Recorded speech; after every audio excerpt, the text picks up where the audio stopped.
Hi, my name is Stephen from BrightWind, and in this video I'm going to introduce you to the BrightHub map page. Once you've signed in on the BrightHub.io page and you go to the app, the first screen that you get to is the map page. So it's a GIS type style. On the right, in the main screen, you've got a map with all the pins of representing the measurement stations. And on the left, you've got a GIS style layers where you can turn on and off the different layers for the mass and lidars and so on.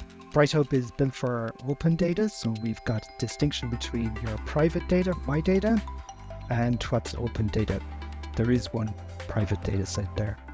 You can also filter to find measurement stations by using this time range slider. So this lets you find data from mass that have data for this time period. So you can see how the pins drop in and off. On the bottom here, we've got different base maps. So you can switch between the terrain, Google Terrain, or Google Satellite, or the normal Google Maps. We prefer the terrain.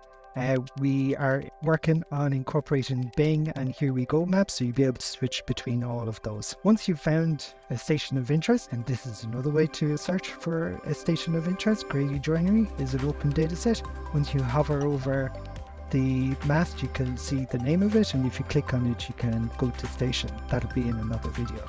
Another nice feature is that we got this search box, so you can search for different coordinates and you get a red pin. And down here on the bottom right, you've got the coordinates of your mouse cursor. So that's it for this video on the map page.